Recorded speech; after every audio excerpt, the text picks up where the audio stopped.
Payeer by Axis bank मिलकर अभी जो है अकाउंट ओपनिंग का सर्विस को लाइव कर दिया है।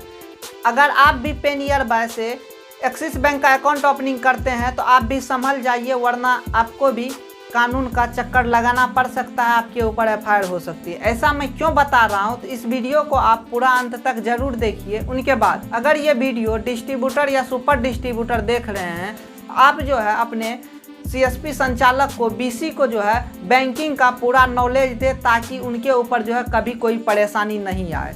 देखिए, सबसे पहली बात ये होता है कि अगर आप पेनियर बाय से एक्सिस बैंक का खाता खोलते हैं तो वो जो है एक करंट अकाउंट खुलता है। करंट अकाउंट खुलता है तो अब देखिए करंट अकाउंट में क्या होता है कि उनमें ना ही इंटरेस्ट मिलता है, ना ही किसी प्रकार का फैसिलिटी मिलता है जो सेविंग अकाउंट में रहता है, जो कि गांव के नॉर्मल लोगों को, कस्बे के नॉर्मल लोगों को चाहिए। अब देखिए कि आपके ऊपर जो परेशानी आने वाली है, कब आने वाली है कि अगर आप किसी को अकाउंट ओपनिंग करके देते हैं, उनके बाद जो है अब उनका जो आप आधार इनेबल पेमेंट सिस्टम को ऑन करेंगे, कहने का मतलब आधार कार्ड को जो खाता में जोड़ेंगे, तो जोड़ने के लिए आप पोर्टल से नहीं जोड़ सकते हैं, उनका इंटरनेट बैंकिंग रजिस्टर्ड करना पड़ेगा। तो आप देखिए, इंटरनेट बैंकिंग किसी का भी बिना परमिशन का नहीं आप इनेबल कर सकते हैं, नहीं चालू कर सकते हैं। अगर चालू करते हैं तो यहीं पे सबसे बड़ा और पहला गलती आपका होता है कि बिना किसी के परमिशन के आप उनका इंटरनेट बैंकिंग को चालू कर देते हैं, उनके बाद उनका आधार लिंक कर देते हैं। आधार तो अब लिंक कर देते हैं, वो लोग तो आधार से पैसा निकासी करेगा, जमा करेगा, लेकिन अगर गलती से भी उनका यूजर आईडी पासवर्ड किसी ऐसे आदमी को हाथ लग गया जो फ्रॉड होगा, तो फिर क्या होगा, उनके अकाउंट से सारा पैसा उड़ा लेगा। दूसरी बात कि कुछ ऐसे भी बीसी हैं कि जो अनपढ़ लोगों का क्या करते हैं, इंटरनेट बैंकिंग पासवर्ड रजिस्टर्ड करके, मैं बिल्कुल सच बता रहा हूँ, कुछ लोगों को ये बात कड़वा लगेगा और कुछ लोगों को अच्छा लगेगा, रजिस्टर्ड करके उनके बाद क्या करता है कि वो घर जाते हैं, सब कुछ करते हैं आराम से, रात में बैठ के जब उनके अकाउंट में पैसा आता है तो वो ट्रांसफ़र कर लेते हैं। जब भी उनका मोबाइल हाथ लगता है, ओटीपी मैसेज वो जो है ट्रांसफ़र कर लेते हैं। तो इस तरह से क्या होता है कि ऐसे में बैंक का भी बदनामी, उनके बाद बीसी का भी बदनामी, उनके बाद छोटे मोटे सीएसपी संचालक का भी बदनामी। तो दूसरी गलती तो यहाँ होता है कि इंटरनेट बैंकिंग रजिस्टर्ड करके आप उनको पर्ची लिख के दे देते हैं, या फिर आप अपने पास रखते हैं। हो सकता है उनके अकाउंट से कभी पैसा कटेगा या कुछ भी होगा तो वो आपके पास ही आएगा, आप इनका जवाब अब दीजिए।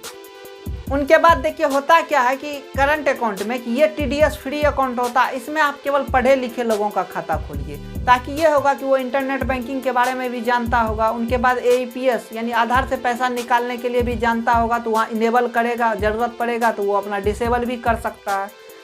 और जो लोग काम नहीं करने के लिए ये खाता खुलवाते हैं, ऐसे नॉर्मल गांव घर का लोग सेविंग अकाउंट की तरह यूज करने के लिए, तो इसमें देखिए आपको 500 प्लस जीएसटी अकाउंट कीपिंग फी, यानी हर साल जो है 500 प्लस जीएसटी 1895 यानी 590 रुपये आपके खाते से जो है ये करंट अकाउंट रखने का चार्ज बैंक काट लेती है। अब आप बताइए कि गाँव घर का लोग ये हर साल जो है 600 रुपया कहाँ से बैंक को देगी। उनके बाद इसमें एटीएम चार्ज अलग काटेगा, एसएमएस चार्ज अलग काटेगा, इतना सारा चार्ज काटेगा।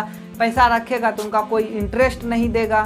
उनके बाद आप बिना बताए उनसे इंटरनेट बैंकिंग रजिस्टर्ड कर देते हैं। अब उनको अगर कोई अंगूठा छाप है, उनका भी एटीएम घर पे आएगा तो उनके घर का या फिर अगल बगल का लोग जो कोई ऐसा फ्रॉड होगा तो वो क्या करेगा, ओटीपी बेसिस जो है अपना पैसा निकाल लेगा उनका। इनमें कौन फंसेगा, तो हम फंसेंगे, आप फंसेंगे। इसीलिए अगर आप इनमें किसी का खाता खोलते हैं तो आप उनको बता दीजिए कि ये एक करंट अकाउंट है, इसमें आपको एईपीएस चलाने के लिए अंगूठा छाप से पैसा अगर आप निकालेंगे तो आपको इंटरनेट बैंकिंग का रजिस्टर्ड करना पड़ेगा, और तभी आप जो है 24 घंटे के अंदर अंदर आपका रजिस्टर्ड हो जाएगा, तो आप उंगली से पैसा निकाल सकते हैं। और आपको अकाउंट ओपनिंग का जो अभी चार्जेज तो कुछ नहीं ले रहा, लेकिन अकाउंट कीपिंग फी 590 रुपया हर साल जो है कटेगा।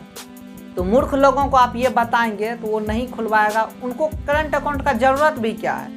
इसीलिए आप सभी बीसी को ये सारी जानकारी होनी ज़रूरी है कि करंट अकाउंट में जो है अकाउंट कीपिंग फी चार्ज कटता है, एटीएम चार्ज कटता है।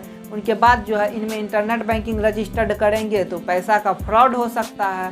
तो ये सब जो है गलती आपको नहीं करनी है। तो ये वीडियो आपको कैसा लगा आप हमें कमेंट सेक्शन में कमेंट करके ज़रूर बताइए।